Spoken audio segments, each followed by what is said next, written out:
जब ये 4 कक्षा पास कर लेता है मनुष्य तो उसका स्तर बनता है, और स्तर बनता है तो वो 5वीं कक्षा में प्रवेश होता है। 5वीं कक्षा में प्रवेश होता है तो पंच तत्वों से निर्मित इस शरीर की महत्ता को समझ पाता है कि ये 5 तत्व के जो गुण है, जो शक्ति है, वो सब मेरे अंदर है। और जब तक गुरुदेव के भावों में, आत्मिक भावों में नहीं रहेगा मनुष्य, चेतना कैसे जागृत होगी। यानी 4 कक्षा पास नहीं करेंगे तो चेतना जागृत नहीं होगी। ये 4 क्लास को उत्तीर्ण करना जरूरी है, नहीं तो जीवन तितर बितर हो जाएगा। चेतावनी, भक्ति की चेतावनी, भक्ति और भाव। भाव में आ, नहीं तो यहाँ से भाग।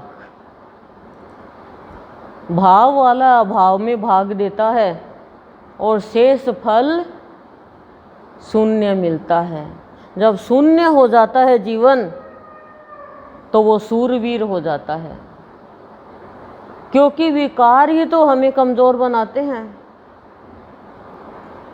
चेतना जब ही जगेगी, नहीं तो चेतना नहीं जगेगी, और चेतना नहीं जगेगी तो चेतो हट जाएगा और एक पेड़ का तना होता है, उस तना के जैसे जीवन बना रह जाएगा। एक तना के जैसे घूम रहे हैं हम।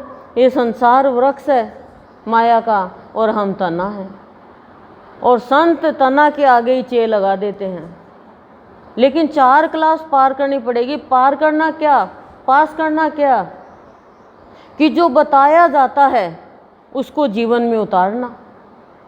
जो टीचर पढ़ाता है वही तो पेपर में लिखते हो, वही लिखते हो ना। अलग से लिखोगे तो फेल हो जाओगे। तो सुनते तो यहाँ पे हैं और करते दूसरी बात है। ऐसे ही बोल दिया। जब ही क्या होगा, जीवन का विकास, जीवन का विकास होगा। हम लोग क्या चाहते हैं, हमारा विकास हो। किसका, नश्वर धन का में विकास हो, हानि नहीं चाहते हम। यानी फैले खूब बड़ा, कोई भी हमारा नाम है उसका भी विकास हो। स्थूल में हम विकास चाहते हैं, कोई भी ये नहीं चाहते हमारा काम रुक जाए। क्या, हर चीज़ में ही विकास चाहते हैं।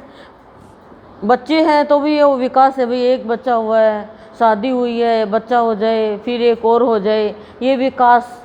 कुटुंब बढ़ाने का विकास, स्थूल धन बढ़ाने का विकास, शरीर का विकास। एक विकास नहीं हो ना शरीर के अंग का तो भी डॉक्टर के पास जाते हैं कि डॉक्टर साहब इसका तो विकास रुक गया, ग्रोथ रुक गई।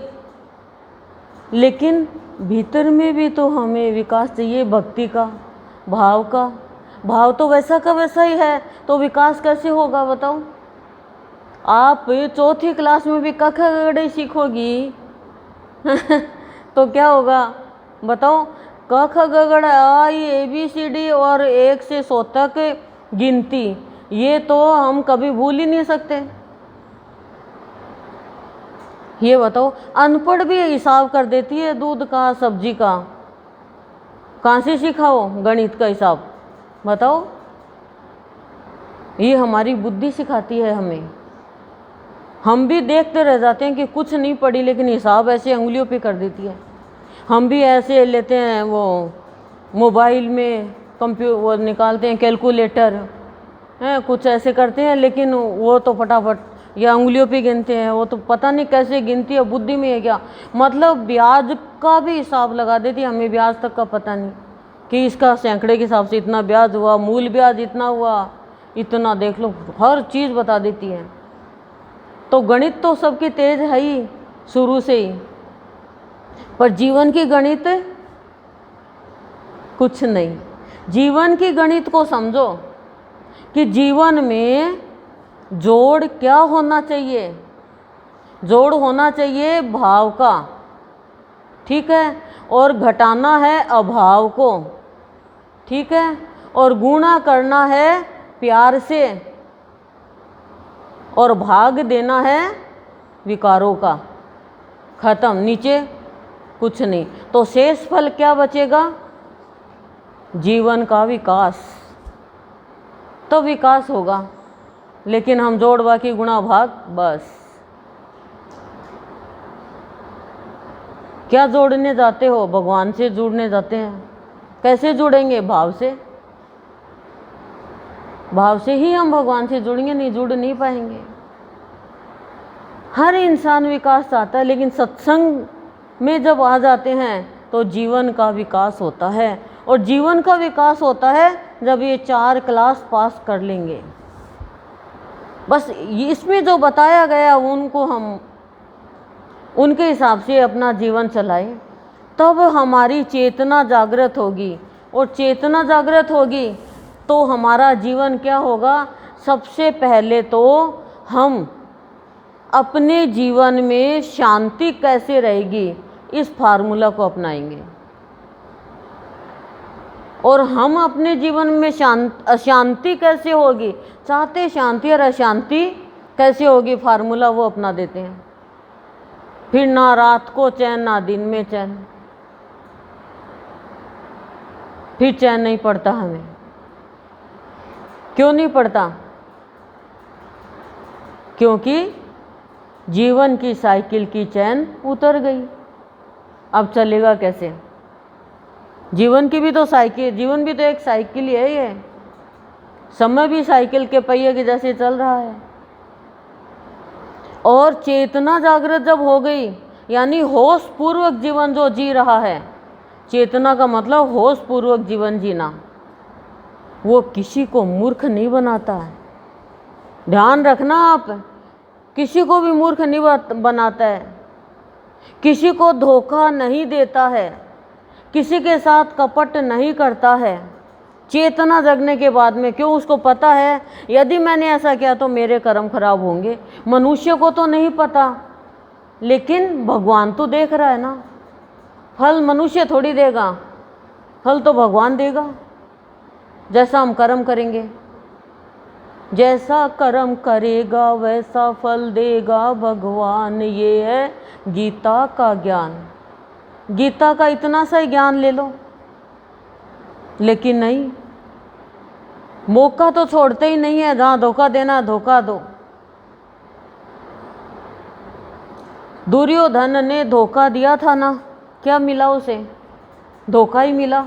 धोखे से ही मारा ना उसको, धोखे से मारा ना उसको। पता है आपको? नहीं पता? देखो, जब गदा युद्ध होता है तो यहाँ पे वार नहीं करते,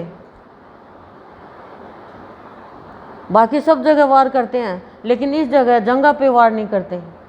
ये रूल होता है गदा युद्ध का। तो गांधारी ने कहा था तू निर्वस्त्र हो के आजा, पत्थर के जैसा हो जाएगा। पर भगवान के सामने किसी की चलती है क्या? भगवान ने कहा मूर्ख कहीं का, माँ के सामने ऐसे जाएगा। और भगवान ने शकुनी का ही रूप धर लिया। अब मामा ने कहा तो मामा का तो कहना मानेगा। वो पत्ते बांध के चला गया। गांधारी ने जब आँख खोली, पुत्र ये क्या किया? अब तेरा ये हिस्सा कमजोर रह गया, नहीं तो तुझे कोई मार ही नहीं सकता, पत्थर जैसा हो जाता। क्यों? मैंने जितनी भी साधना करी वो साधना मैंने तुझे दे दी। बोले अब हो जाऊं, बोला अब मेरे पास कुछ बचा ही नहीं, तो ये हिस्सा कमजोर रह गया। और भीम को भगवान ने इशारा किया, नहीं तो दुर्योधन मरता ही नहीं, क्योंकि माँ की दृष्टि पड़ गई। इशारा किया, यहाँ लगा, यहाँ लगा। अब यहाँ तो अब अनुशासन भंग करना, लेकिन अधर्मी को तो मारना जरूरी। अधर्मी को चाहे कपट से भी मारे तो भी वो धर्म हो जाता है, नहीं तो वो कईयों को नुकसान पहुंचा देगा।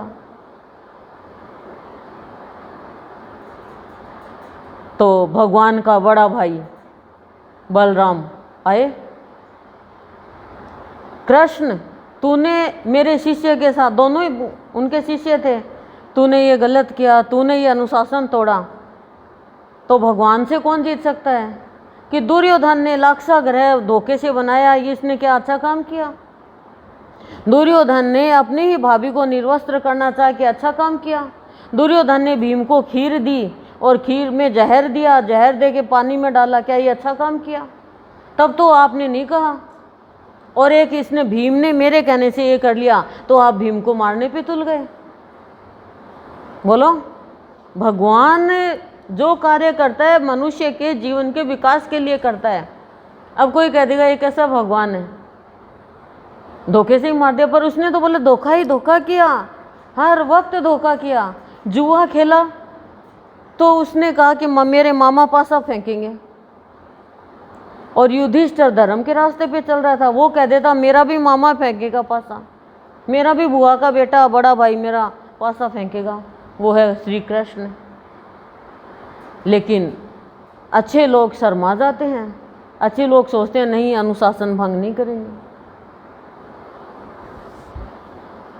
सोचो आप, तो भगवान जिसको चलाता है, भगवान किसे चलाता है? अपने प्यारे को।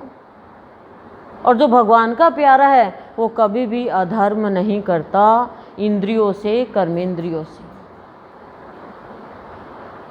वो अधर्म नहीं करता कभी भी। फिर भगवान जो प्रेरणा देता है वो उसे करना पड़ता है। पांडवों को भगवान ने प्रेरणा दी,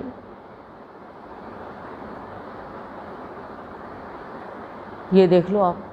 तो जागृत अवस्था, चेतना अवस्था, होश पूर्वक जीना, ये एक सत्संग की महिमा बढ़ाना है। और सत्संग में यही सिखाया जाता है कि तुम जागते हुए रहो।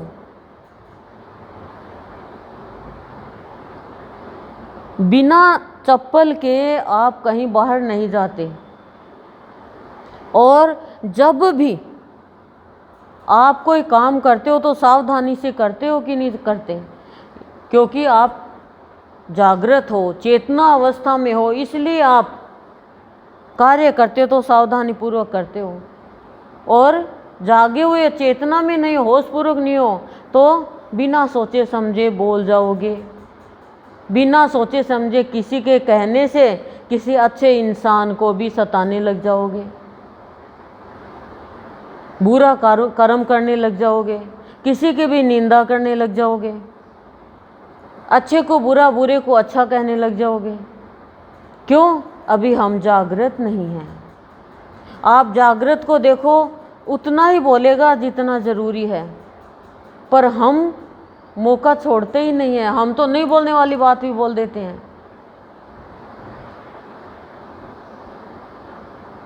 हम कहते हैं हम बुरे के साथ बुरा, अच्छे के साथ अच्छा, लेकिन सत्संग में आने के बाद में हमें तो सबके साथ ही अच्छा व्यवहार करना है। बुरे के साथ तो बुरा कोई कर लेगा, पर बुरे के साथ भी जो हम अच्छा करेंगे तो जीवन हमारा सुंदर बनेगा। हम भीतर बैठे शिव को पहचान पाएंगे। और जागृत अवस्था वाला, चेतना अवस्था वाला कभी भी किसी को भी दुख नहीं देता है, भेदभाव नहीं करता है, उसका न कोई शत्रु होता है न कोई मित्र होता है। और हमारे मन में तो आ ही जाती है कुटिलता, आ जाती है क्षुद्रता का भाव। फिर चाहे पछताओ जब कर्म का फल मिलता है तो आने मत दो। क्यों आने देते हो? जो आदमी कुटिलता का भाव रखता है, गरलता रखता है, वो आदमी, वो प्राणी, जैसे हम सेव का उदाहरण ले, सेव इतनी बड़ी सेव है, बड़ी बड़ी सारी सेव अच्छी, लेकिन एक सेव में कीड़े लगे हुए हैं। अब वो सेव फेंको। तो बस जिसके अंदर गरलता है, कुटिलता है, छल कपट है, वो कीड़े हैं, उसको तो भगवान फेंक देता है। क्यों फेंक देता है? क्योंकि उसको यदि अपने साथ रखेंगे तो वो कुछ ले ही नहीं पाएगा, वो भगवान की भी तौहीन कर देगा। कृष्ण भगवान की दुर्योधन ने कितनी बेइज्जती करी, अब कोई ये सोचे भगवान को हम अच्छे अच्छे पकवान बना के खिला देंगे, भगवान पकवान खाएंगे? लेकिन दुर्बुद्धि के हिसाब से खिलाए, भगवान को पागल बनाने के लिए खिलाए कि भगवान हमारी तरफ हो जाएंगे, तो वो भगवान स्वीकार नहीं करते, चाहे 56 प्रकार का व्यंजन ही क्यों ना हो। अब आपके दिमाग में तुरंत आ गई होगी बात, 56 व्यंजन। हमें कहीं जाना पड़ा तो उन्होंने 56 भोग खिलाया था। वाह भाई वाह। उसमें 5 तरह की तो गोली, ठीक है, और मूंगफली तली हुई, कच्ची मूंगफली, चिप्स। 56 में तो ये क्या मिठाई नहीं, क्या 4-5 मिठाई अच्छी वो ऊपर ही ऊपर रख रखी, बांटने में मिठाई नहीं। तो किसी ने कह दिया कि वो बोलो तो महंगी महंगी है, मैं खाऊंगा। वाह, तुमने क्या तो 56 भोग खिलाए भगवान को। ऐसे ऐसे मतलब वो उन्होंने वो बना रखे थे भोग में। अब वो तो खुश हो रहे हमने 56 भोग खिलाए, लेकिन भगवान के साथ भी धोखा। 56 भोग ही खिलाना है तो अच्छी अच्छी इतनी ही तो खिलानी थी। 56 तो इतनी खिलाए, फिर सारी एक साथ में किसी को कुछ दे दे, किसी को कुछ दे दे। कोई ये थोड़ी है 10-10 किलो ही बनाए क्या। और खाने के साथ गोली कौन खाता है बताओ? खिलाए तो चॉकलेट तो खिलाए, और फिर उसमें बिस्किट, 5 तरह के बिस्किट, पार्ले जी, नमकीन, उसमें कोई गुड डे नहीं था। मैं सत्य बात बता रही हूँ आपको। अब ये देखो, ये जागृत अवस्था की निशानी है क्या? और इतने लोग मिले, ये भी नहीं है कि एक बंदे ने खिलाया क्या। भगवान के नाम पे इतने कंजूस। अच्छा ठीक है, वही बात मैं आपको बता रही हूँ कि फिर उनके घर में हुई शादी, तो इतना तो उन्होंने स्टॉल लगाया खाने के लिए। पुचका अलग, तंदूरी अलग, पाव भाजी क्या है, मालपुआ अलग, और क्या होता है उस बहुत सारा मतलब ऐसे लगा रखा था।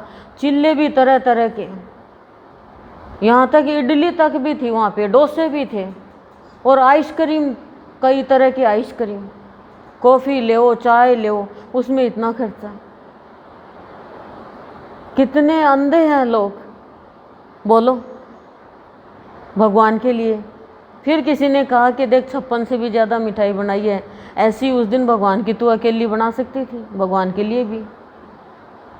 अब क्या बोले कि भगवान खाते थोड़ी है, तो भगवान के लिए बनाए।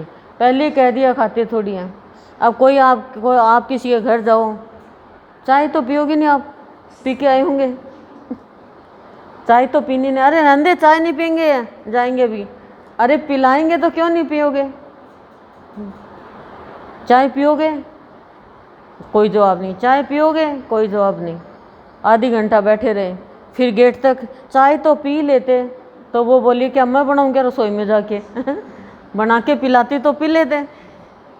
कहीं ऐसे भी बोल देते हैं। तो ये क्या करते हैं हम, ये कोई व्यवहार है हमारा? देखो, हम लोग ये संसारी व्यवहार के जाल में ऐसा जंजाल, ऐसा प्रपंच फैला देते हैं कि हमारी जो चेतना है जगी हुई, वो सो जाती है। तो गुरुदेव को रोज बोलो आप, गुरुदेव गुप्त को तो प्रकट करो, सोए हुए को जागृत करो। गुप्त को प्रकट, गुप्त जो धन है उसको तो प्रकट करो। असीम धन है हमारे अंदर, आत्मा तो अंदर ही है, परमात्मा तो अंदर ही है।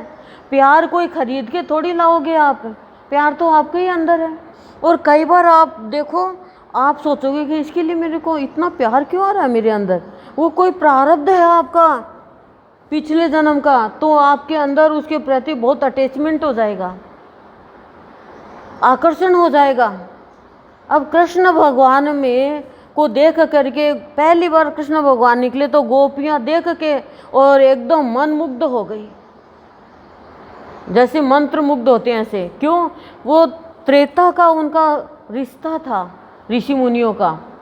लेकिन कंस है, दुर्योधन है, शिशुपाल है, इतने रावण है, राक्षस है, नहीं राक्षस है, वो भगवान को देख के मंत्र मुग्ध नहीं हुए, वो तो मारने को आ रहे हैं भगवान को।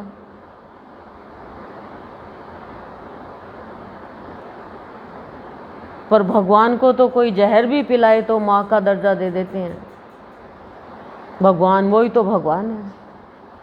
इसलिए जब तक गुरुदेव भाव निर्जरणी में जो भी हमें बताना चाहते हैं उसके मुताबिक जीवन को नहीं बनाएंगे, सुनेंगे चलेंगे अपने हिसाब से, कहना नहीं मानेंगे, आज्ञा नहीं मानेंगे, तो फिर चेतना जागृत नहीं होगी। और जब तक चेतना जागृत नहीं होगी तब तक हमारा ये जीवन है आनंदमय, शांतिमय, प्यारमय नहीं बनेगा। कर्म कांड तो बहुत करते हैं हम, बहुत कर्म कांड करते हैं, पूजा पाठ बहुत करते हैं, लेकिन फिर भी चेतना नहीं जगी। जब तक चेतना नहीं जगेगी काम, क्रोध, मोह, मद, लोभ, मात्सर्य, स्वार्थ, कपट, छल और बेईमानी, चालाकी, ये सब हमें घुन के जैसे खाते रहेंगे और हमसे बुरा कर्म करवाते रहेंगे, अपनों से ही टकराव कराते रहेंगे, अपनों से ही लड़ाई झगड़ा कराते रहेंगे, अपनों से ही अकड़ के चलना सिखाते रहेंगे, अपनों के ऊपर ही झूठा इल्ज़ाम लगवाते रहेंगे, अच्छे लोगों का विरोध करवाते रहेंगे। ये हमारे ही विकार है। हमें पता है ये इंसान अच्छा है, ये इंसान सही है, फिर भी हमारे अंदर जो विकार है वो हमसे उन्हीं को बुराई के भाव में ले जाते हैं। लेकिन अच्छे तो अच्छे ही रहेंगे। आप चीनी को ये कहोगे नहीं तो नमक है, नमक है, नमक है, कह दो आप नमक है, खा के देखो पता चल जाएगा चीनी ये तो मीठा है, मीठी है तो ये नमक कैसे है? तो नमक क्या मीठा नहीं होता? तो तू बावड़ी है कि मैं बावड़ी हूँ, तुम मना पागल बना देगी। नमक मीठा नहीं होता है, ये आपको पता है, लेकिन नमकीन की भी ज़रूरत होती है। इसलिए ये मत सोचो कि कोई विरोध कर रहा है वो खराब है, इंसान नहीं, वो खराब नहीं है। भगवान के बनाए हुए सब बंदे हैं, उसके अंदर भी भीतर बैठे भगवान को आप नमस्ते करो, चेतना जग जाएगी। आप उसमें से भी भाव ले लो। आप ढेरी में से सामान ले आते हो, आपको इतना ही नहीं पता 99 में 3 चीज़ दे रहे हैं और वो एकदम खराब प्लास्टिक है, वो भी आप भाग भाग के ले आते हो। और आप किस लिए लेके आते हो? संक्रांति पे दे देंगे, वाह। मतलब दान भी करोगे तो हल्की चीज़ का आप 14 बाल्टी दोगे, ठीक है, 99 रुपये में आप 3 बाल्टी लेके आई। आप 99 रुपये की 1 बाल्टी दे दो, उसका भी आपको धर्म हो जाएगा। नचिकेता के पिता बूढ़ी, गरीब, बूढ़ी और जीर्ण शीर्ण दूध देने वाली गायों का दान दे रहा था।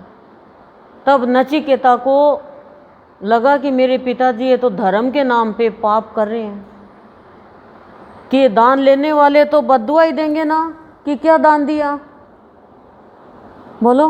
तो उसने कहा पिताजी आप मुझे किसे दान में दोगे? पिताजी आप मुझे किससे दान में दोगे? 3 बार पूछा उसने। बोला तेरे को यमराज को दान में दूंगा। और जो पूजा करवा रहे थे बड़े बड़े विद्वान वो खड़े हो गए और कहा तूने ये क्या किया? तब उसने कहा कि मैं पिताजी का कहना मानूंगा, और यमराज के दरबार में चला गया। 3 दिन तक वो नचिकेता यमराज कहीं गया हुआ था, वहीं पे बैठा रहा। तो 3 वरदान दिए फिर उसे। यमराज भी खुश हो गया और आत्मज्ञान कराया उसको। लंबा है थोड़ा, लेकिन कुछ कुछ पॉइंट तो समझ में आएगा ना। आपको तो ही नहीं पता वो नचिकेता कौन है। तो इसलिए दान, जिसकी चेतना जगराती है ना, वो अच्छी चीज़ों का दान देता है। जो खुद पहनता है ना वैसी साड़ी देता है वो, और हम तो फटी पुरानी सस्ती साड़ी। अरे और तो और शादी में भी हम ऐसी देते हैं, लेन देन वाली।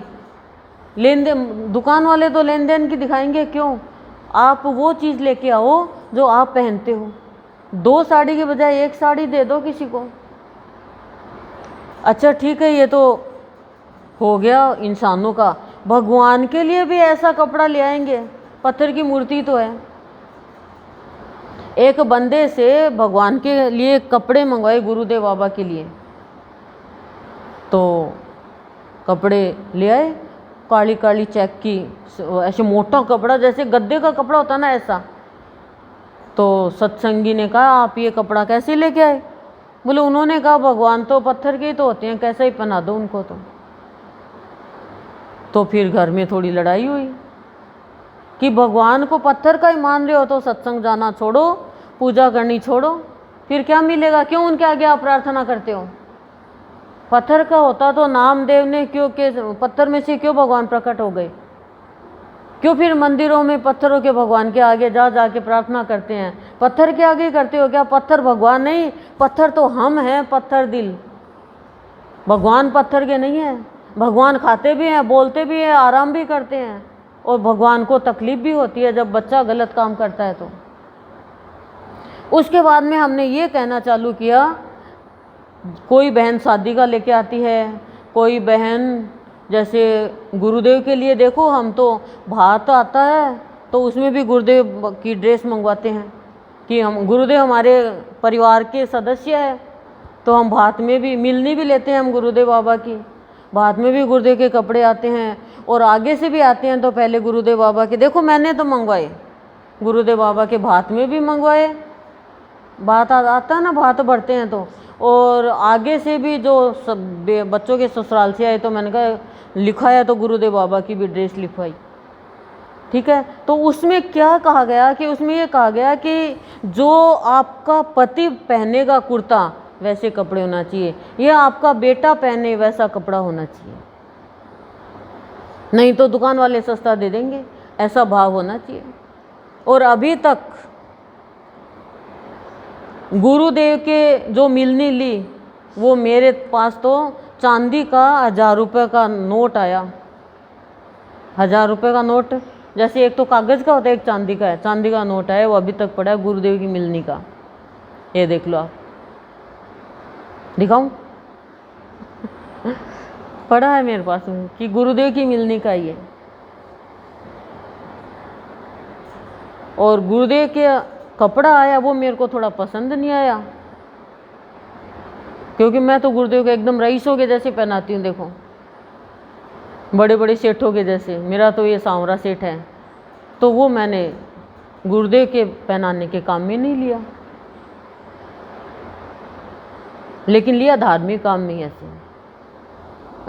इसलिए भगवान को आप निर्जीव पत्थर मानोगे तो आपके कोई काम ही नहीं आएगा, पूजा ही आपकी व्यर्थ है। और भगवान को जीता जागता मानोगे तो फिर आपको वो जीता जागता ही नजर आने लग जाएगा, जीता जागता ही नजर आने लग जाएगा। एक व्यक्ति शिव जी की पूजा करता कि भाई शिव भोला भंडारी होता है, लेकिन शिव जी ने दर्शन भी नहीं दिए, ध्यान भी नहीं दिया, तो कहा ये शिव जी की पूजा तो मैं करूँगा ही नहीं, आज से बेकार है ये तो, बैठ साइड से। और वो विष्णु भगवान की मूर्ति लेके आता है, वो विष्णु भगवान के ऐसे कर रहा होता है अगरबत्ती, तो उसका ध्यान गया शिव जी के ऊपर। अरे बोले ये तो मेरे को दर्शन ही नहीं दे रहा, अब इसके मेरे अगरबत्ती का धुआं नाक में कैसे जाने दूं? और नाक में रुई ठूंस दी शिव जी के, शिव जी तुरंत प्रकट हो गए। बोला वाह तू भी निराला ही है, इतने दिन पूजा करी तूने दर्शन नहीं दिया, और तेरे नाक में रुई ठूंस दी तो तू दर्शन दे रहा। बोला मेरे को ऐसी तो भक्त चाहिए जो मेरे को जीता जागता माने, इतने दिन तो तू तस्वीर मान रहा था, निर्जीव मान रहा था, अब तूने सोचा कि ये जीता जागता है तभी तो मैं सांस ले रहा हूँ, और तूने सोचा ये सांस ले रहा है और ये मेरी सुगंध ले लेगा। बोला मैं सोचा तू ईर्ष्या करने लग गया, मैंने विष्णु भगवान को लिया है तो मैं साफ कहना सुखी रहना। भगवान भी हंसते हैं ऐसे, ये चेतन भक्ति है। तो संत जो होते हैं ना वो हमें चेतन भक्ति करवाते हैं हमसे, और अभी तक हम जड़ भक्ति करते हैं, सूखी सूखी भक्ति। कैसे? जड़ भक्ति में क्या मांगते हैं? अन्न दे, धन दे, दीदा दे, गोडा दे, काया दे, माया दे, जम्मी को रुखाड़ो दे, पीर शास्त्र को सुख दे, भाई भतीजा को सुख दे। पति का सुख नहीं मांगा, भाई और भतीजा को सुख दे। बोलो क्या मांगा? और चेतन भक्ति, भक्ति दे, शक्ति दे, ज्ञान दे, और भक्ति, शक्ति, युक्ति, मुक्ति दे, और वो ज्ञान करा जो ज्ञान लेने के बाद में कोई ज्ञान की जरूरत ही नहीं होती है। ये मांगना होता है। हम तो ये जड़ भक्ति, जड़ चीज ही मांग लेते हैं भगवान से भी। मकान दे, नौकरी दे, ये दे, वो दे, बेटा नहीं है तो बेटा दे, पोता नहीं है तो पोता दे। कोई भी पोती नहीं मांगता बोलो, कोई भी बेटी नहीं मांगता। फिर भी बेटियां हो जाती है, फिर भी पोतियां हो जाती हैं। बस ये सोच हो गई हमारी। और भगवान को, भगवान से भगवान को ही मांग लो बस, फिर सब बढ़िया। भगवान को कोई नहीं मांगता। और संत जिसके जीवन में आ गया, उसके जीवन से विकारों से दूरियां हो जाती है।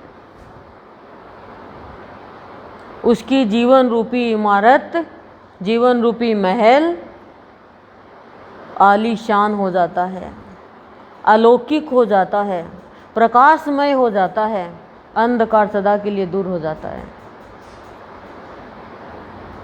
फिर वो अपने जीवन को इस संसार के व्यवहार में, दुनियादारी के व्यवहार में अपने मन को, अपने जीवन को उलझाता नहीं है।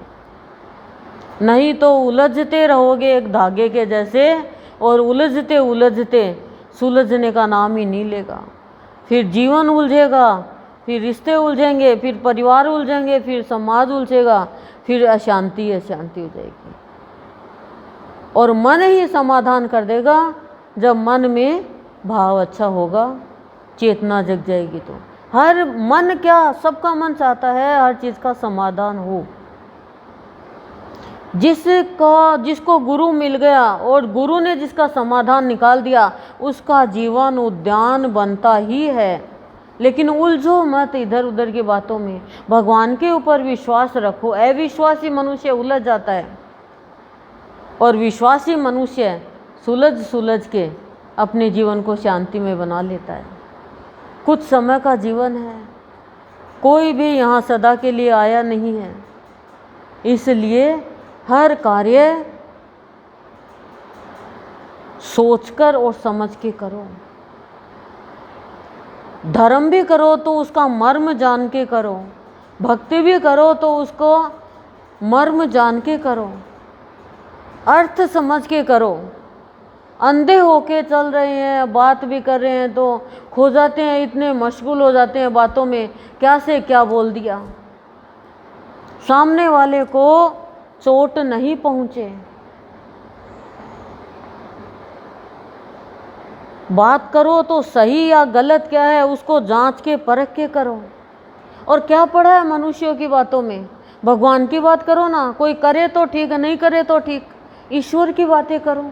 और दुनिया की भी करनी है तो ईश्वर से करो बात कि हे भगवान, मेरे जीवन में ये बात हो रही है, अब आप जानो और ये जीवन जाने।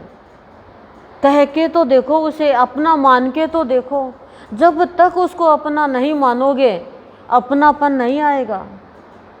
और जिसके अंदर अपनापन है सबके प्रति, उसके अंदर भगवान के प्रति अपनापन है। जिसने भगवान को अपनाया है उसमें अपनापन स्वतः आता है। क्यों? क्योंकि भगवान का भाव ही विशाल है। विशाल भाव से जीवन का विकास होता है, और जीवन का विकास होता है तो प्राणी सदा सही काम करता है, सही रास्ते पे चलता है, सही व्यवहार करता है, सही बातें करता है। उसे कोई गलत बात करवा नहीं सकता, गलत काम करवा नहीं सकता। हमसे तो कोई भी गलत काम करवा देगा, गलत हाँ में हाँ मिलवा देगा, गलत रास्ते पे चलवा देगा। तो फिर हमारे में और पशुओं में अंतर ही क्या है? पशुओं की चेतना जागृत नहीं होती है, पर मनुष्य अपनी चेतना जगा सकता है। चेतना जगेगी सत्संग के द्वारा। फिर आपके ऊपर कोई बड़े से बड़ा भी इल्जाम लगाएगा तो आप भगवान को सौंप दोगे। मैंने बताया ना, एक संत हुआ था, तो पड़ोस में ही, उनके पड़ोस में ही एक लड़की रहती थी, बहुत सुंदर थी। वो गर्भवती हो गई, अनमैरिड। माता पिता ने कहा ये क्या है, क्या किया तूने, ये किसका पाप है? तो था तो वहाँ के कोई बहुत पैसे वाले लड़के का, और संत का नाम ले दिया। संत को जाके कहा कि संत है तू, तो ज्ञान देता है और काम ऐसे करता है, अब तू ही रख तेरा पाप। लड़की को छोड़ा है। लड़की रोज सत्संग लेने लगी, बच्चा हो गया, संत पाल रहा है बच्चे को। थोड़े दिन में वो बीमार हो गई। क्यों? क्योंकि दिमाग में टेंशन हो गई, कुछ अच्छा नहीं लगता। तो उसने घर पे जाके कहा, सच्ची सच्ची बात की, ऐसे ऐसे, और घर वालों ने संत से माफ़ी मांगी, क्षमा याचना करी। संत तो होते ही क्षमाशील है। बोला कोई बात नहीं, आपको पता चल गया, ले जाओ बच्चे को, ये लो। और हम हो तो संत की सब जगह तो ही हो गई। कोई आता नहीं सत्संग के लिए, नहीं आता तो नहीं आता, वो अपने भगवान में मस्त, वो अपना सत्संग कर रहा है, भगवान से जुड़ा हुआ है, बच्चे को पाल रहा है। संतों का जीवन ऐसा होता है, टेंशन फ्री,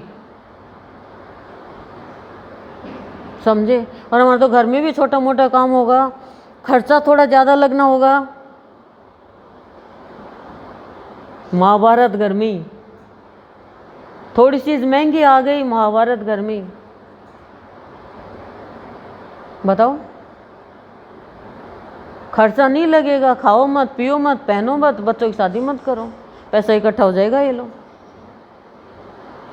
कुछ ही नहीं करना पड़ेगा आपको, और खाओगे, पियोगे, पहनोगे, शादी करोगे, सगाई करोगे, बच्चे पैदा करोगे, पियर ससुराल में जाओगे, तो खर्चा तो होगा ही ना। फिर कमाने की भी ज़रूरत नहीं पड़ेगी, फिर मरो भूखे, बताओ। तो खर्चा तो होगा ही। और एक ध्यान रखना, समय चूकने के बाद में चाहे कितना भी करो, समय के हिसाब से आप अच्छा करोगे तो आपकी वाह वाह होएगी, और समय निकलने के बाद में चाहे घी में डुबा दो,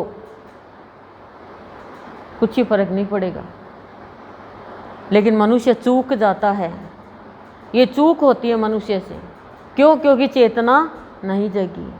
तो आज 5वां दिन पंच तत्व से निर्मित शरीर की महत्ता मैंने आपको बताई। जब ये जान लोगे 5 तत्व कौन से हैं, क्षिति जल पावक गगन समीरा, आकाश धरती अग्नि वायु जल, 5 तत्व से बना, लेकिन फिर भी अधम, फिर भी पापी। क्यों? गुरुदेव कह रहे हैं धम से गिर गया, कभी सोने पे कभी चांदी पे, छत से नहीं गिरा कभी सोने पे कभी चांदी पे कभी और चीज़ों पे, अधम हो गया। नहीं तो 5 तत्व तो पवित्र है। आप बताओ, 5 तत्व पवित्र है, इनको कोई दूषित नहीं कर सकता। और वही 5 तत्व हमारे अंदर है। भूमि का गुण क्या है? धैर्य धारण करना। आज मनुष्य में कितना धैर्य है? जल का तत्व क्या कहता है? शीतलता। कितना भी उबालो फिर भी शीतल। आज मनुष्य में कितनी शीतलता है? वो तो उबलता ही जा रहा है, एक बार उबल गया तो उबल ही गया।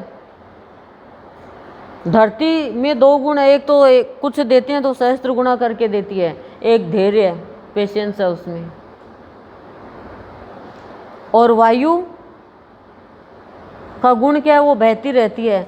अभी जैसे नाली के पास से गई दुर्गंध आई, बगीचे के पास से गई सुगंध आई। ये नहीं है दुर्गंध ले ली तो ले ही ली, बस ली, सुगंध आई उसको छोड़ दी। हमने एक बार दुर्गंध ले ली, किसी के अवगुण ले लिए तो अब छोड़ना ही नहीं चाहते।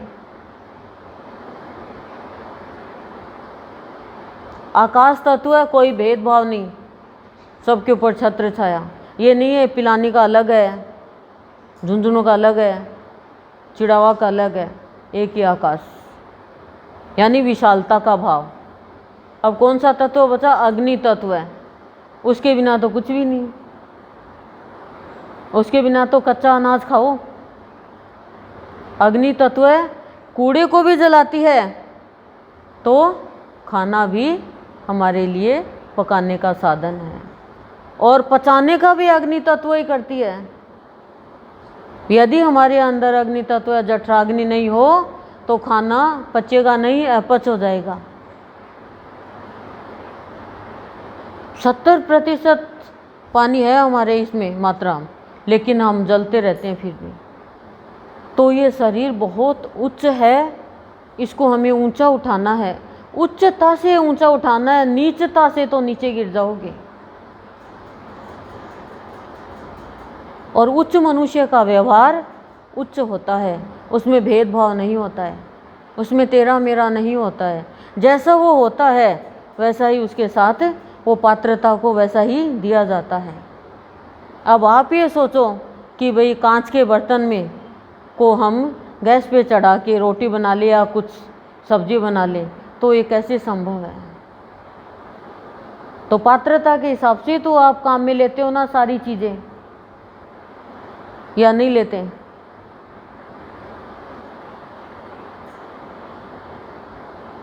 दूध है, दूध को टाइट किया, पेड़ा बना, कलाकंद बना, जो भी बना, टाइट हो गया, फिर उसको आप हथेली पे भी ले सकते हो।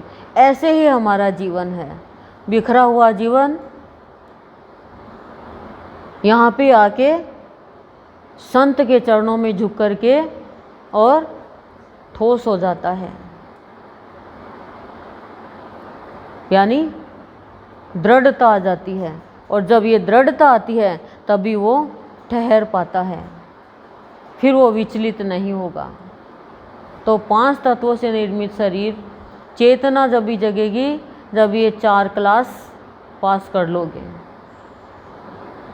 ठीक है, चले चेतना में।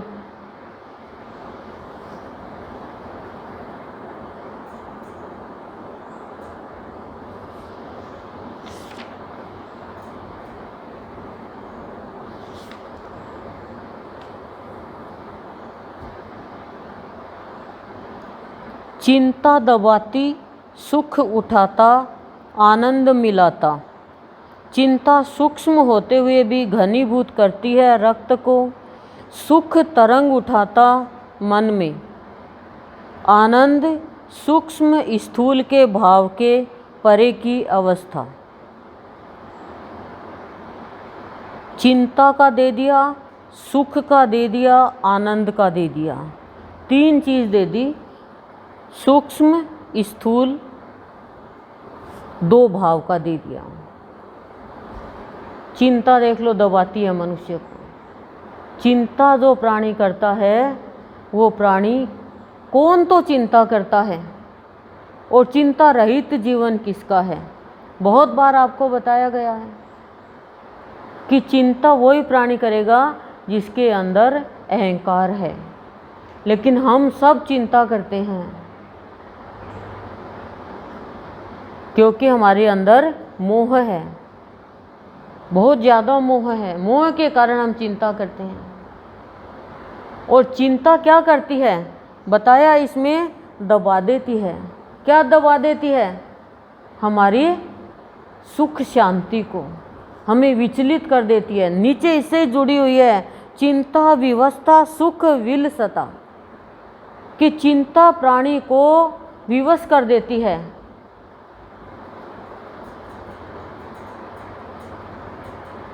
लाचार बना देती है, पराधीन बना देती है।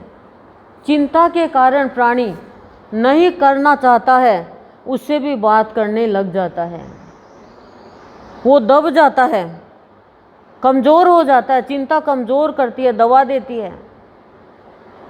जैसे चिंता है कि ये तो पैसे वाले हैं, हम तो गरीब हैं, अब दब गए ना चिंता में। ये तो बड़ा है, हम तो छोटे हैं। तो ये चिंता हो जाती है कि हम क्या करेंगे, तो वो बोझ के नीचे दब जाता है, चिंता के बोझ के नीचे, कि हमारा तो कोई अस्तित्व ही नहीं है। पैसे से कोई अस्तित्व नहीं बनता है, नहीं तो रावण का अस्तित्व बन ही जाता। अस्तित्व मनुष्य के आचरण से बनता है, मनुष्य के व्यवहार से बनता है। और दुनिया में अस्तित्व दिखाने की जरूरत भी क्या है? अमीरी का, धन का अस्तित्व एक दिन अस्त हो जाता है, लेकिन जो आचरण का अस्तित्व होता है वो अस्त नहीं होता है कभी भी, अस्त व्यस्त भी नहीं होता है वो कभी भी, वो सदा उदय रहता है, प्रकट रहता है, अमर होता है। अमीरी अमर नहीं करेगी, फकीरी अमर करेगी। इस बात का आप ध्यान रखना। कितने ही लकीर के फकीर बन जाओ चाहे, लेकिन फकीर लकीर पे नहीं चलता है। चिंता के कारण हम बहुत चाटुकारिता करने लग जाते हैं, रोने लग जाते हैं, दुखी हो जाते हैं, मैं कुछ नहीं, अब क्या होगा, कैसे होगा। जन जन को हेल्प के लिए हम पुकारने लग जाते हैं। खाली भगवान के अलावा हमारी सहायता करने वाला कोई है ही नहीं। और जो भगवान के शरण में आ गया उसको चिंता दबाती भी नहीं है, उसका बेचारी का क्या होगा। अब उसको कुछ दे दिया तो एहसान करेंगे। कौन है बेचारा जो भक्ति में लग गया, वो न बेचारा न बेचारी है। खाली बाहर में सब कुछ मानते हो कि बाहर से दुनिया, दो लोग हमारी बात करेंगे और हमें अच्छा बताएंगे, तो एक दिन चिंता में ही जल जाओगे। और दुखी बना देगी एक दिन आप। चिंता सुख से खाने नहीं देती, चिंता सोने नहीं देती, चिंता बात करने नहीं देती, चिंता किसी से सद्व्यवहार नहीं करने देती, चिंता अच्छा कोई कर रहा है वो भी प्राप्त नहीं करने देती। चाहे कितना भी हमारा प्यारा हो जाओ, चिंता है हमारे अंदर तो जीवन खराब है। हम उससे भी दो अच्छी बात नहीं कर सकेंगे। पर चिंता अज्ञानता है, अहंकार है। हमारे चिंता करने से यदि कोई काम सिद्ध हो जाए तो चिंता करो, अभी चिंता करो, रात हो जाए, 5 मिनट में रात हो जाए, हे भगवान जल्दी सी रात हो जाए, करो कितनी भी चिंता करो, नहीं होगी रात। होगी क्या रात? तो क्यों चिंता करें बताओ। तो कह रहे हैं सुख है वो उठाता है और सुख आमोद प्रमोद में लेके जाता है। जितना आप सुख लोगे उतना ही आलसी बन जाओगे। जब बच्चा हॉस्टल में रहता है स्फूर्ति रहती है उसमें, क्यों? खाना पीना लिमिटेड चलता है। और जब हॉस्टल से वो घर पे आता है आलस्य छा जाता है, शरीर भी मोटा ताज़ा हो जाता है। ले दूध, ले घी में डूबी हुई रोटी, ले मिठाई, वहाँ तो मिलती नहीं है, वहाँ तो होती नहीं है। गौरांग महाप्रभु पढ़ाई में इतने इंटेलिजेंट भावी योगी संत घर पे नहीं जाते थे कि आलस्य में आ जाऊंगा घर का खाना खा के। और हमें तो चाहिए ही सुख। एक रोटी और एक्स्ट्रा दे दे, सब्जी बच गई, सब्जी बच गई तो सब्जी कोरी खा ले, कोई ज़रूरी है क्या? लेकिन नहीं, रोटी एक एक्स्ट्रा खाएंगे। और फिर हे भगवान, स्वाद के मारे ज़्यादा खा ली, अब सत्संग में नहीं गया जाएगा।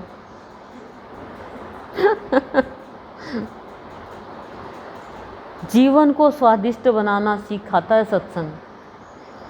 और जीवन स्वादिष्ट कब बनेगा? जब इसमें ये विकार नहीं रहेंगे। आप ये मान के चलो आपका जीवन स्वादिष्ट बनने की तैयारी में है, आपको गुरुदेव की बातें, सत्य की बातें अच्छी लग रही है तो, और अच्छी नहीं लग रही है यहाँ बैठे हुए भी, तो उसका जीवन बेस्वाद है। चाहे कितना भी बैंक बैलेंस हो, चाहे कितना भी सुंदरता हो, चाहे कितनी भी आपकी जाति ऊंची हो, आपका जीवन बेस्वाद है, टेस्टलेस है वो। शांति नहीं, अच्छाई नहीं ले रहे हैं तो क्या हो रहा है, अंदर में क्रोध आ रहा है, क्या हो रहा है, चिड़चिड़ापन आ रहा है। भगवान की बात अच्छी लगना यानी पुण्य कर्म जागृत होना। भगवान भी कुछ नहीं बिगाड़ सकेगा, आपके पुण्य कर्म की पूंजी आपके पास है तो, और पाप कर्म की पूंजी है तो भगवान को कुछ करना ही नहीं पड़ेगा। बचाने की तो कोशिश करेंगे, लेकिन भगवान कैसे बचाएंगे। आपने कॉपी में, आपके बच्चे ने कॉपी में कुछ लिखा ही नहीं तो नंबर कैसे मिलेंगे। तो जीवन में कुछ लिखा ही नहीं तो रेख की मेघ कैसे बदल देगा भगवान।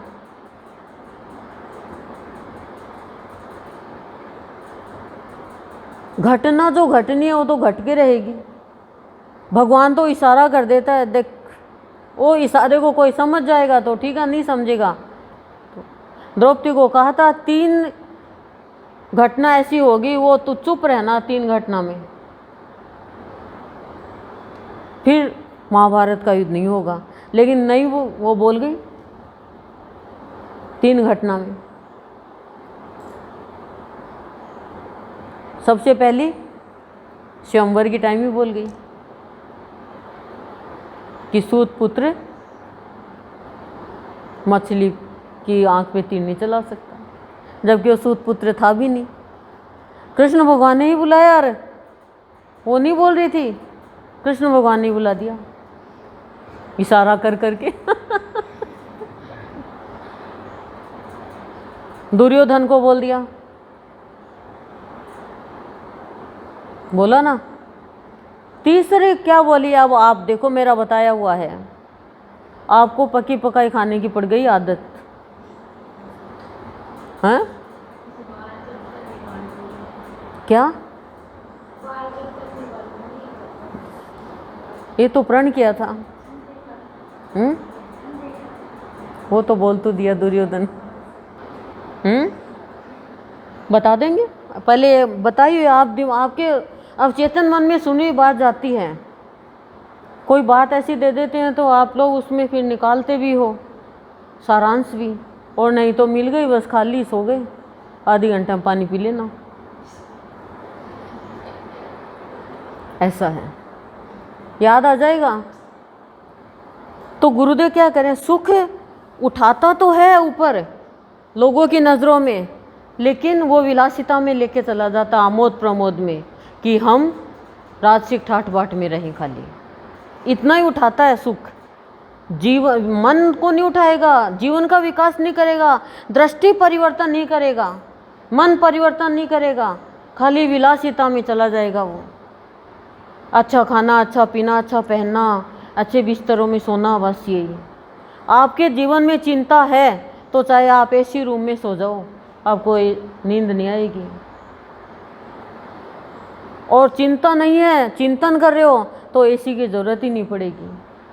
नींद आ रही है तो, और फिर एसी चल रहा है तो नींद गजब की आएगी, फिर तो सूरज आएगा पता ही नहीं चलेगा, ऐसी नींद आती है।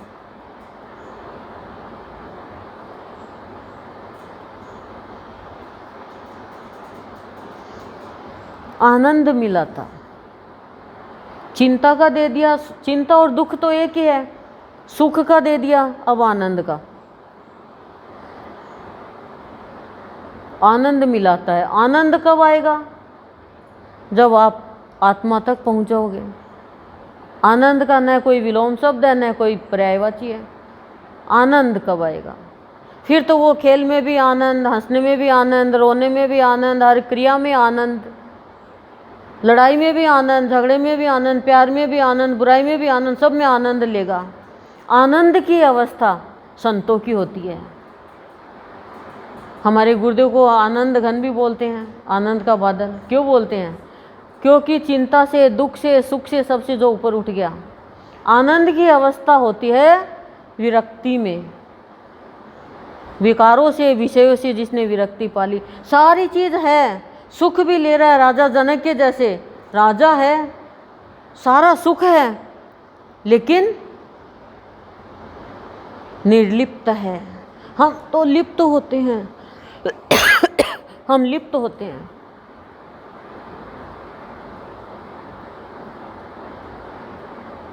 ना तो ग्रहण क्या करना है ये पता, न त्याग क्या करना है ये पता। पर पता मत होने दो।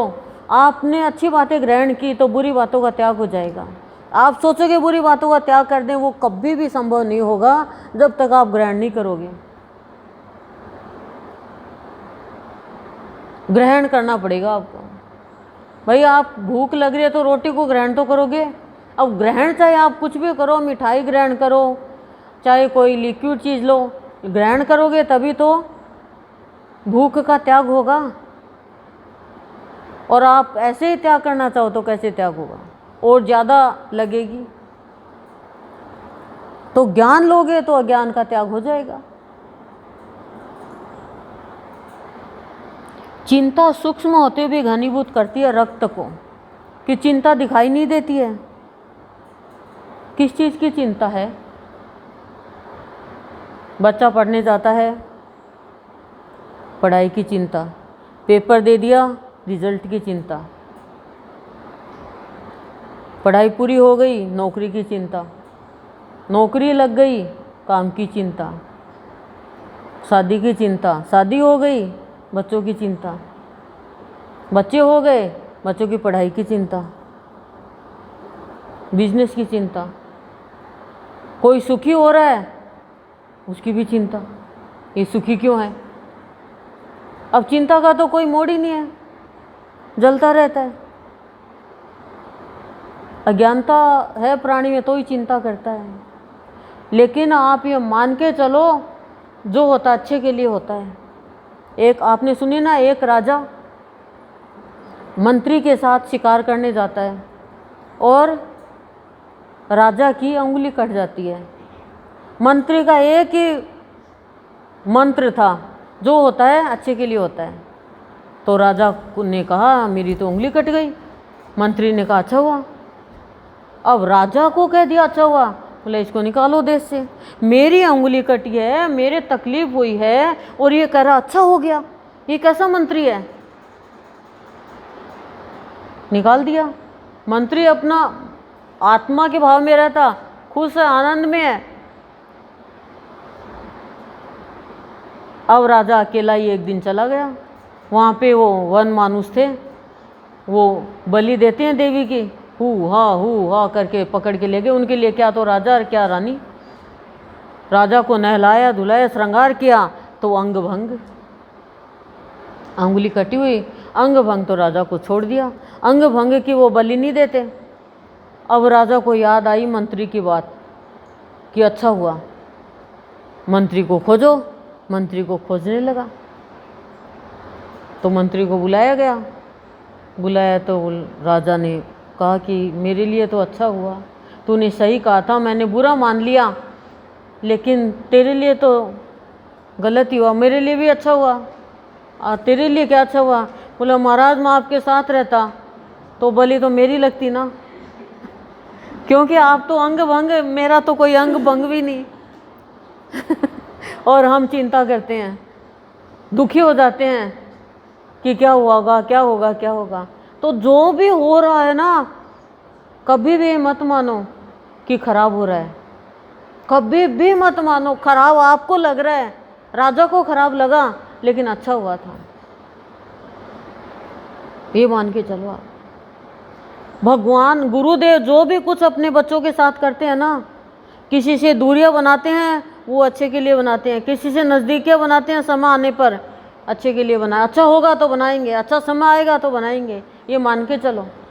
किसी से लड़ाई हो जाती है, अच्छे के लिए हुई है कि थोड़े दिन दूर रहेंगे, नहीं तो ज़्यादा लड़ाई लिखी होगी कोई, ये मान के चलो। तो इसलिए आप ये मत सोचो कि मेरे जीवन में ये क्या आ गया। दुनिया कह रही है, दुनिया तो अपनी दृष्टि से देखेगी, दुनिया तो बहन भाई को भी प्रेमी प्रेमिका बना देगी। तो दुनिया की बातों में जाओगे तो सिर धुनते रहो और दो नीति में जाते रहो, और गुरुदेव की बातों में जाओगे तो चिंता खत्म, दुख खत्म, सुख की चाह नहीं। सुख मिलना लिखा है तो मिलेगा। पांडवों को कितना दुख दिया, कितना दुख दिया, लेकिन उनको तो सुख लिखा था।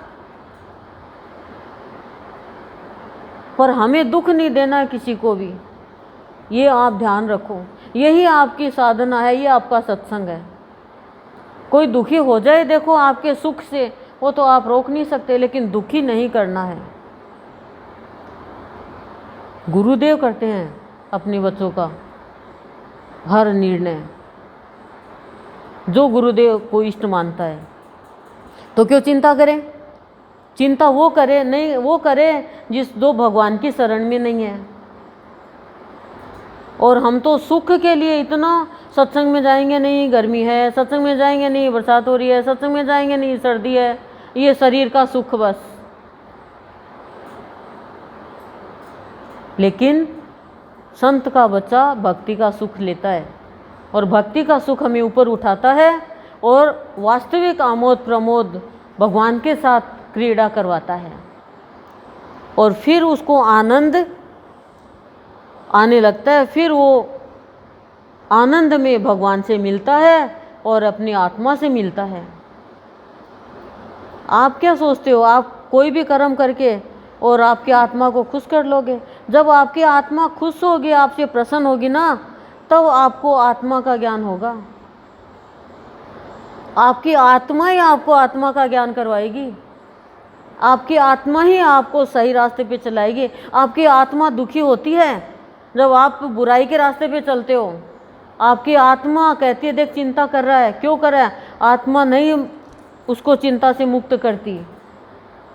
आत्मा ही खुश नहीं है हमारी। हम कहते हैं ना कि मेरी आत्मा में गई ये बात, मेरी आत्मा दुखी है, तो ये बात सत्य बात निकलती है मुंह से मनुष्य के। यही तो कहते हैं ना, हम आत्मा दुखी है। आत्मा दुखी होती है आपसे। हम दुर्व्यवहार करेंगे तो हमारी आत्मा हमसे दुखी होगी। हम किसी को दुख देंगे तो हमारी आत्मा दुखी है। तो आत्मज्ञान कैसे होगा? आत्मसंतुष्टि कैसे होगी? आत्मा ही प्यार नहीं करती आपसे। आपको इस चीज़ का पता ही नहीं है। आपकी आत्मा प्रसन्न हो रही है, आप सत्संग में बैठे हो। आप क्या सोचते हो? आप प्रसन्न हो रहे हो। रमा मना कर रही है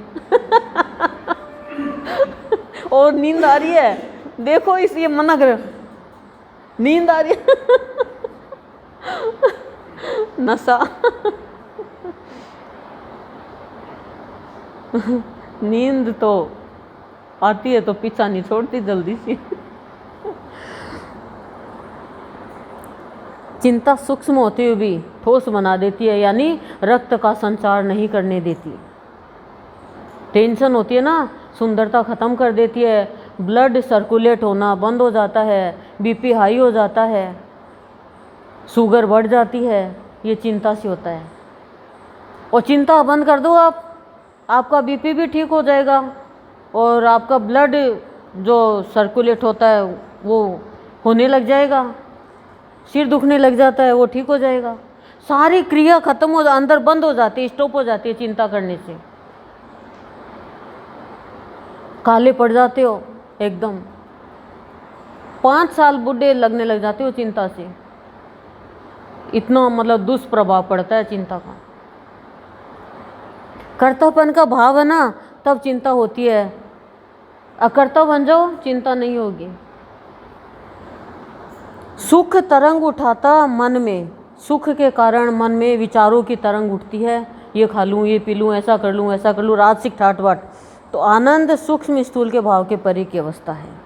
आनंद में जब आ जाएगा तो फिर वो सूक्ष्म और स्थूल दोनों का ही भाव दूर हो जाएगा, और वो परमात्मा के भाव में लीन हो जाएगा। फिर चिंता उसको विवश नहीं करेगी, और सुख उसको विलासिता में नहीं लेके जाएगा। आगे कह रहे हैं, चिंता चित्त को व्याकुल करती, संत सत्य में शांत होता, मानसिक अवस्था विशेष में सुख दुख का भान होता है। क्या चिंता संत और सुख, चेतना में इन चीज़ों का ज्ञान होता है। नहीं तो हम चिंता तो करनी पड़ती है, चिंता नहीं करेंगे तो क्या होगा, चिंता नहीं करेंगे तो क्या होगा। एक व्यक्ति की पत्नी मर गई, ठीक है, अब वो शमशान घाट में जाके और रोज़ पत्नी की जहाँ पे जलाया गया वहाँ पे बैठ के ज़ोर ज़ोर से रोता, दहाड़े मार मार के, कि मैंने तेरी इच्छा की पूर्ति नहीं करी, तूने कहा मैंने कहना नहीं माना, मैं तेरे को सताता रहा, मतलब रोता ज़ोर ज़ोर से। वहाँ रोज़ एक संत का आना जाना। संत ने सोचा इसकी तो मरने वाला तो मर गया, देखो दुख तो होता ही है, अपना कोई जाता है तो भगवान को भी होता है दुख। तो उसने 4 दिन 5 दिन तो देखा, फिर एक दिन उसने ज़ोर ज़ोर से रोना चालू कर दिया संत ने, हाय रे मेरी मटकी, हाय रे मेरी मटकी, हाय रे मेरी मटकी फूट गई। तो वो आदमी जो रो रहा था वो रोना छोड़ के बोला, अरे तू इतना बड़ा संत हो के एक मिट्टी की मटकी के लिए रो रहा है, और लिया कुमार के यहाँ से, इसके लिए क्या? नहीं मेरी तो वही मटकी थी, वही अच्छी थी, अरे मैं ला दूंगा तू रो मत, वो व्यक्ति कहता है। तो कहा संत ने कि यही मैं तेरे को समझाना चाह रहा हूँ, यही मैं बताना चाह रहा हूँ। क्या? कि जो मनुष्य आया है मिट्टी हो गया, अब तू यहाँ पे आके पूरी ज़िंदगी भर भी रोएगा तो वो तो वापस आने वाली है नहीं तेरी पत्नी, तो उसका तो कहाँ का कहाँ जन्म हो गया होगा, वो तो मरने के बाद तो भूल जाता है इंसान, हमें याद है क्या पिछले जन्म में हम क्या थे। लेकिन आपको आत्मज्ञान होगा तो आपको पिछला जन्म भी याद आ जाएगा कि आप पशु थे, पक्षी थे, औरत थे, पुरुष थे, क्या थे, आप किस घर में थे, पिछला जन्म कईयों के याद रहता है।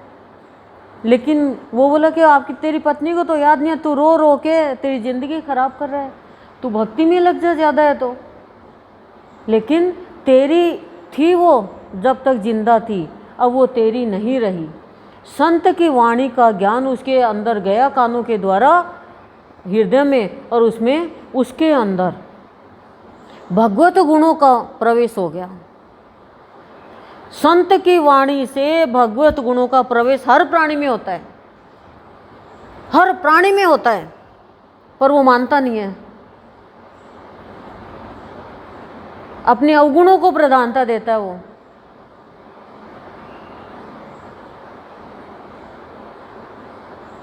और भगवत गुणों का प्रवेश होगा तभी संस्कार बदलेंगे। गुरुदेव ने बताया है कि किताब ही तो पढ़ी है, पढ़ा होता किसी का दिल तो समझते दूसरों क्या दुख। दिल कौन पढ़ता है बताओ? जो जिसने दिल पढ़ लिया कि मेरा दिल दुखता है तो इसका भी दुखेगा। इन बातों से, गलत बात से शिक्षा लेनी है। चेतना जब जग जाएगी तो आपके साथ में कोई दुर्व्यवहार करता है तो आपको शिक्षा लेनी है कि मेरे को ऐसा दुर्व्यवहार नहीं करना किसी के साथ। चाहे उसका संग मत करो, विचार नहीं मिलते हैं तो, चाहे उसको अपनी कंपनी मत दो, उससे व्यवहार मत रखो, लेन देन मत रखो, लेकिन उसको गलत मत बोलो, नहीं तो वो हमारे ही पास आएगा। जीवन जीना सीखो। पढ़ाई के साथ यदि संस्कार अच्छे हो जाए तो 4 चांद लग जाए जीवन में। ऊंच नीच समझ ले तो शुद्ध व्यवहार रहा ही कहाँ है। अरे नकली तो खोटा तो सिक्का भी नहीं चलता, तो नकली आप जीवन जियोगे तो कहाँ चलोगे, कितनी दूर चलोगे, एक दिन बंद हो जाएगा चलना। क्या खरीदा जाएगा बताओ? नकली नोट से कोई सामान खरीद सकते हो क्या? तो नकली जीवन जियोगे, अंदर में कुछ और बाहर में कुछ और, तो क्या खरीदोगे? और असली जीवन जियोगे तो भगवान को ही खरीद लोगे। भगवान ही आपके आगे पीछे हो जाएगा गोपियों की जैसे। बोलो। तो कह रहे हैं गुरुदेव कि चिंता चित्त को व्याकुल करती है। ये तो हम सभी जानते हैं, हमारा चित्त बहुत विचलित हो जाता है। जो अच्छी चीज़ लगती है वो भी बुरी लगने लग जाती है चिंता के कारण।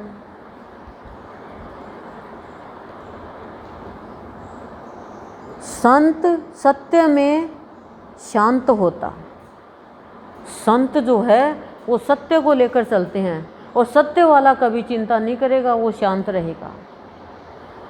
आप सत्य के रास्ते पे चलोगे। सत्संग का मतलब क्या होता है? सत्य संग, सत्य का संग। और सत्य, आप झूठ बोलो, आप शांति नहीं मिलेगी आपको, ये आपको ज्ञान है। एक झूठ बोलोगे 100 झूठ बोलनी पड़ेगी उसके पीछे, एक को छुपाओगे, दूसरे को छुपाओगे, क्या होगा? लेकिन एक बार सत्य बोल दोगे, फिर उसको छुपाने की ज़रूरत नहीं होगी।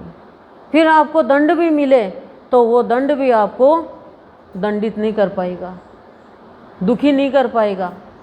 और असत्य का कर्म आपको नरक में ही लेके जाएगा। झूठ बोलना पाप है और सच बोलना धर्म है। मानसिक अवस्था विशेष में सुख दुख का भान होता है कि मन की अवस्था विशेष बन जाती है तो पता चलता है सुख क्या है और दुख क्या है। हमें सुख दुख का पता ही नहीं है। सुख और दुख क्या है बताओ? आपको तो पता ही है, आपकी तो मानसिक अवस्था विशेष बनी है। क्या है सुख दुख? इंद्रियों का है खाली। अभी पंखा बंद कर दो, हाय रे गर्मी, हाय रे गर्मी। अभी ला के रजाई उड़ा दो, अरे दिमाग खराब है क्या, इतनी तो गर्मी, पसीने आ रहे, रजाई उड़ाते। बस इंद्रियों का ही है दुख सुख खाली। बाकी पंखे में सुख नहीं है, पंखे में दुख भी नहीं है। आपका मन अच्छा है तो आपको कोई दुखी नहीं कर सकता, कोई भी दुखी नहीं कर सकता। मन खराब है तो आपको कोई सुख दे ही नहीं सकता माइका लाली संसार में। आपकी सोच के ऊपर डिपेंड है सुख दुख। तो ये देख लो, आगे कह रहे हैं रोमांच सुख में दुख में। आज तो चिंता दुख और सुख इसी में चल रहे हैं। चेतना है भैया, चेतना में इन्हीं चीज़ों से तो ऊपर उठना है। सुख दुख में तो जिंदगी खराब कर रहे खाली। कोई सुखी है तो आपको ये कहना चाहिए भगवान मेरे जीवन में भी सुख आएगा क्या? और सुख आएगा तो डरो आप। सुख के पीछे दुख लगा हुआ है, दिन के पीछे रात लगी हुई है। परमानेंट ना तो सुख रहेगा, परमानेंट ना दुख रहेगा।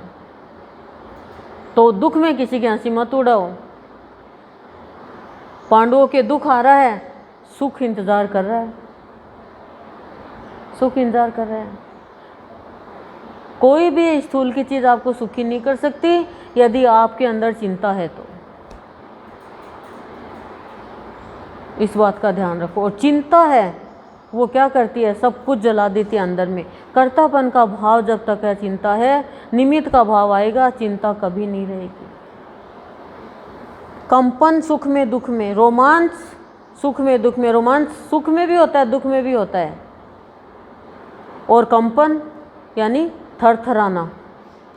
और रोमांच क्या होता है? रोम रोम पुलकित होना। दोनों में होता है। दुखी भी होते हैं तो भी रोमांच होता है, चैन नहीं पड़ता, शांति नहीं बैठ। और सुख हो गया तो भी भूख नहीं लगती। ज़्यादा अच्छा रिजल्ट आ गया जीवन का तो भूख नहीं है। वो सुख में भी भूख नहीं है तो दुख में भी भूख नहीं है। और कंपन सुख में भी है। ज़्यादा सुख आ गया, हमने सोचा उससे ज़्यादा अच्छा हो गया, बस कुछ ही अच्छा नहीं लगेगा।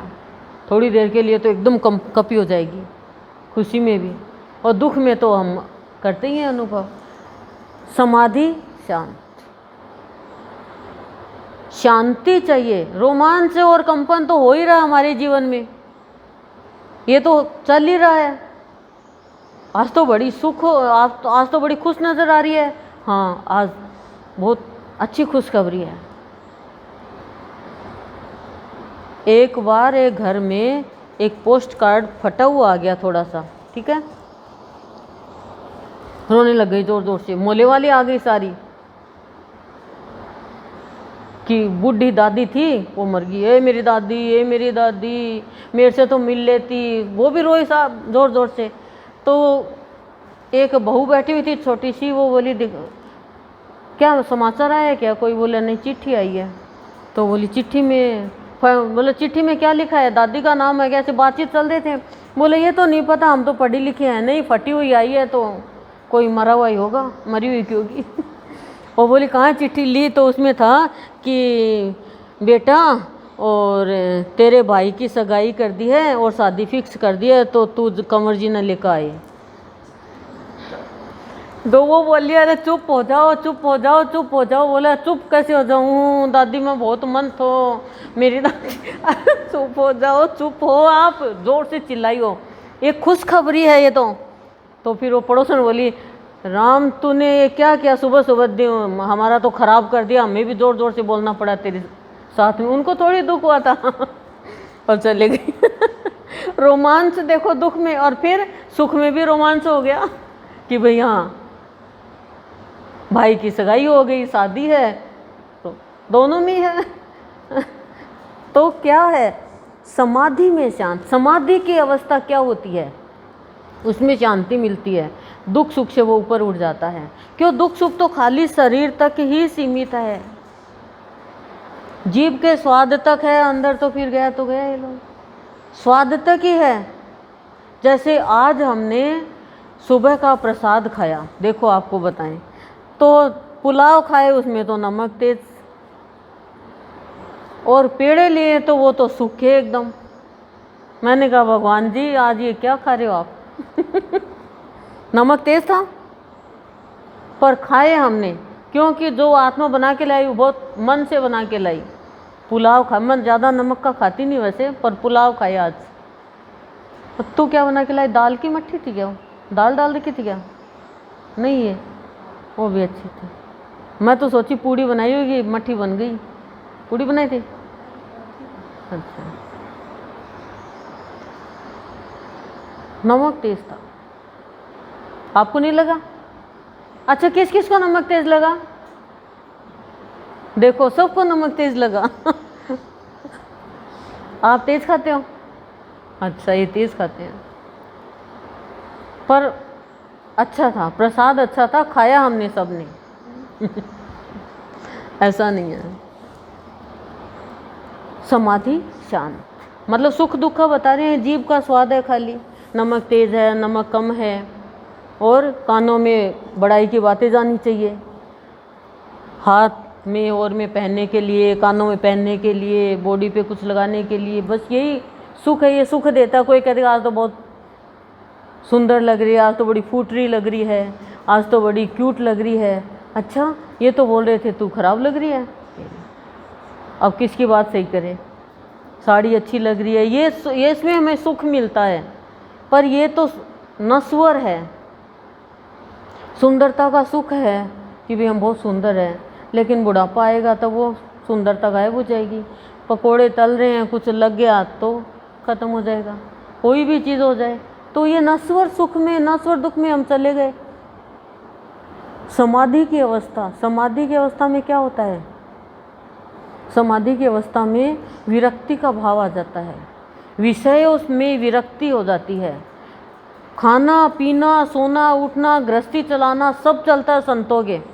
इन भक्त क्या कहता है, हे भगवान, ना पुत्र संतान में सुख, ना पति में सुख, ना पत्नी में सुख, ना परिवार में सुख, ना धन में सुख, ना शरीर का सुख, ना कोई इधर उधर का सुख, ना पियर का सुख, ना ससुराल का सुख।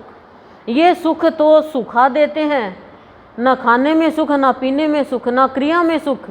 जो सुख भक्ति में है, जो सुख सत्संग में है, जो सुख भगवान को वरण करने में है, उस सुख के आगे ये सुख नगण्य है। नहीं तो मीराबाई पागल नहीं थी, माता बनासा पागल नहीं थी, कबीर जी पागल नहीं थे, जो भगवान की भक्ति के सुख के पीछे भाग रहे हैं। विवेकानंद पागल नहीं था। विवेकानंद ने कहा कि प्रभु आप तो चले जाओगे रामकृष्ण परमहंस को, लेकिन आप तो बीमार रहने लगे, हमें देना तो दो कुछ तो बैठे बैठे समाधि लग गई। समाधि में उसने सब अपने अंदर का देख लिया। रामकृष्ण परमहंस के पास दिव्य दृष्टि थी, सुख दुख से ऊपर हो गया, ना सुख रहा ना दुख रहा। शरीर का भाव नहीं रहा और शांति ही शांति, अलौकिक अद्भुत शांति। नहीं तो रोते रहेंगे, दुखी रहेंगे, चिंतित रहेंगे। योगी जो होते हैं ना, उनकी चलते फिरते ही समाधि होती है, शांति की अवस्था होती है। वो इन चीज़ों में नहीं जाते हैं, निरर्थक बातों में। 10 लोग आपकी बात सुन रहे हैं, एक बंदा भी नहीं सुन रहा है तो उसकी तरफ ध्यान नहीं देता है वो। और हम 10 सुन रहे हैं, उनकी तरफ तो ध्यान नहीं देते। एक नहीं सुन रहा है, एक कह रहा गलत है, उसकी तरफ ज़्यादा ध्यान देते हैं। यानी हमें सुख दुख की चाहना है। इसलिए गुरुदेव हमें समझाते हैं, सत्संग में आके हमारी बैठते हैं तो समाधि की अवस्था लगती है,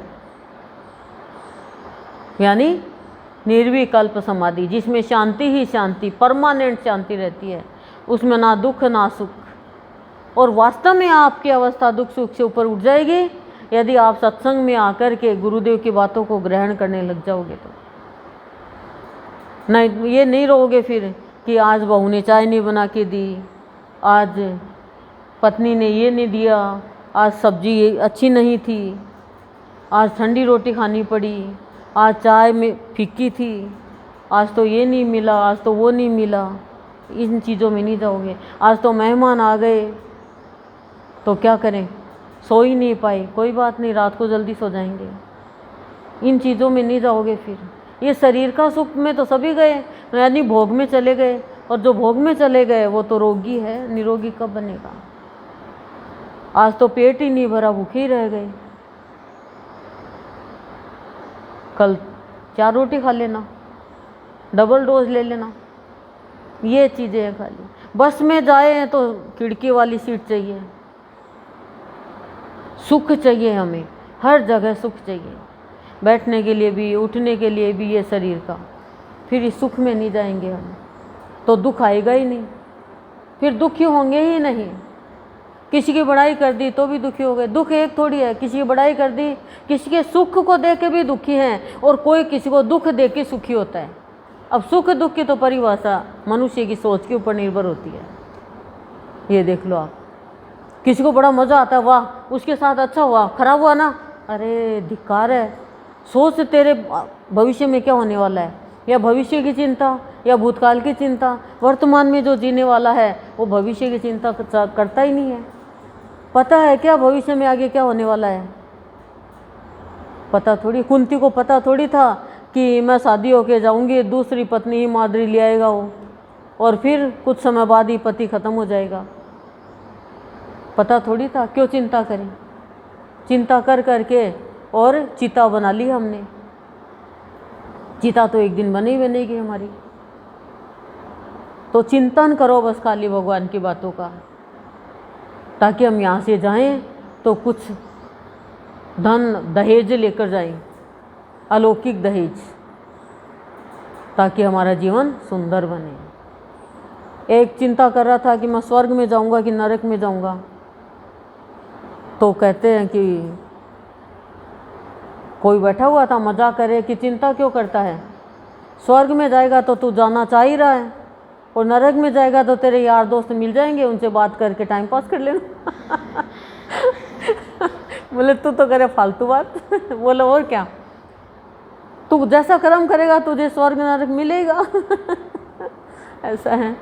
तो गुरुदेव हमें चेतना के अमृतवाणी में आज चिंता, दुख, सुख और आनंद के बारे में समझा करके पंच तत्व से निर्मित शरीर की महत्ता बताई कि जब चेतना जग जाती है तो प्राणी सुख में दुख में नहीं जाता है। सुख दुख में जाओगे तो चिंता होगी, आनंद में रहोगे तो समाधि की अवस्था हो जाएगी, यानी विषय विकारों से निर्लिप्त हो जाओगे। जो हो रहा है अच्छे के लिए हो रहा है, जो नहीं हो रहा है वो मेरे लिए अच्छा है, इसलिए मेरे जीवन में ये नहीं हो रहा है, फिर चिंता भी नहीं करोगे। ओम शांति ही शांति ही शांति प्रशांति।